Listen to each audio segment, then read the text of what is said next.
वंदे मातरम विद्यार्थियों, आपके लिए एक विशेष अपडेट लेकर के उपस्थित हूँ। जैसे कि आप देख पा रहे हैं, उत्तर मैट्रिक छात्रवृत्ति के लिए विद्यार्थियों के द्वारा जो आवेदन करने की जो अंतिम तिथि थी उसमें बदलाव किया गया, संशोधन किया गया है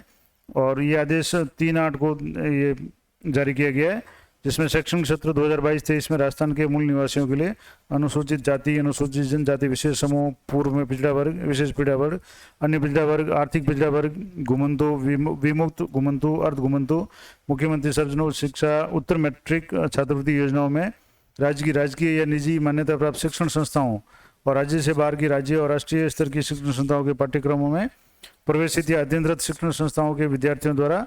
वेबसाइट www.sjmnew.rajasthan.gov. या स्कॉलरशिप पोर्टल पे आपको पेपरलेस जो आवेदन करना है उसके ऑनलाइन करने की जो तिथि है वो पहले 31 जुलाई 2022 थी, अब इसको बढ़ा करके 30 नवंबर 2022 तक कर दिया गया है। यानी कि उत्तर मैट्रिक छात्रवृत्ति हेतु विद्यार्थियों के द्वारा ऑनलाइन पेपरलेस ऑनलाइन आवेदन पत्र पंजीकरण, ऑनलाइन आवेदन पत्र भरने और शिक्षण संस्थाओं द्वारा नवीन पंजीयन या पूर्व में पंजीकृत की मान्यता अद्यतन करने के लिए अंतिम तिथि 30 नवंबर कर दी गई है। और इससे संबंधित ज़्यादा जानकारी के लिए आप इसकी जो साइट है sje.rajasthan.gov.in, इस पर आप देख सकते हैं। अब इससे पूर्व में जो भी नोटिस आया था, क्या नोटिस था वो मैं आपको एक बार बता देता हूँ कि क्या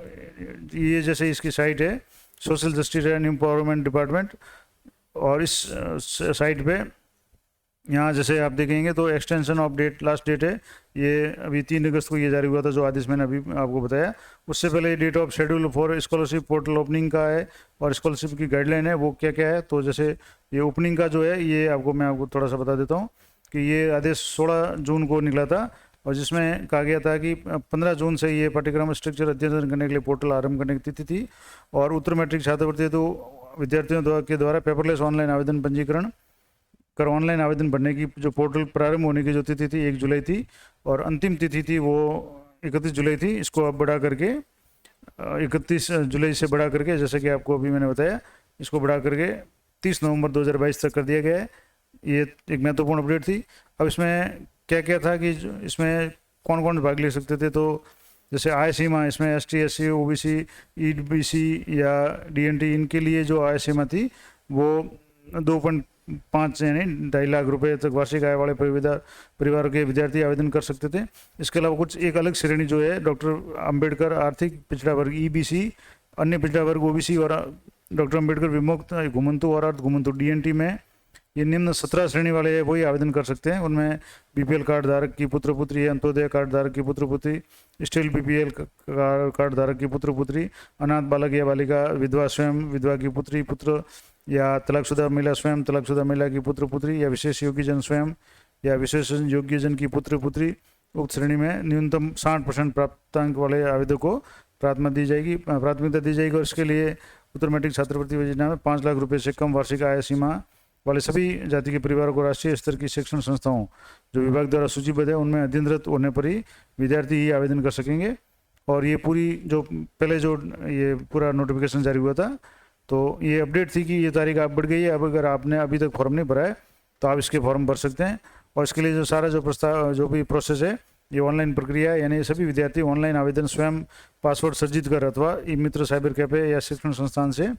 आवेदन करने पर समस्त प्रविष्टियों की स्वयं जांच कर ले और कोई त्रुटि है तो आवेदन पत्र को सुधारने के उपरांत ही आवेदन पत्र को फाइनल सबमिट करें। और छात्र छात्रा अपना मोबाइल नंबर और ईमेल आईडी खुद की दें ताकि आपको जो भी अपडेट है वो मिलती रहे, क्योंकि कई बार इसमें ऑब्जेक्शन लगता है तो आपको आपके खुद के ईमेल आईडी और मोबाइल होंगे तो आपको सूचना मिल जाएगी। और उक्त छात्रवृत्तियों योजनाओं में आवेदन करने वाले विद्यार्थियों को आवेदन पत्र ऑनलाइन करते समय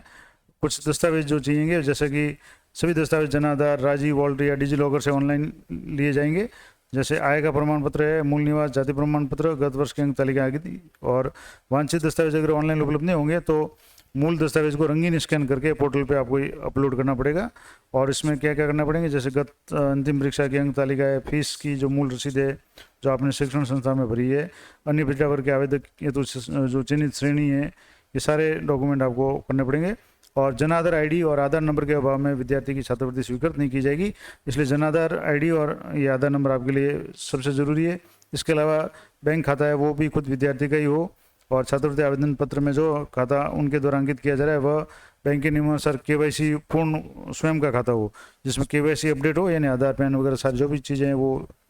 अपडेटेड हो, यानी खाता बंद नहीं होना चाहिए ताकि उनमें छात्रवृत्ति आ सके।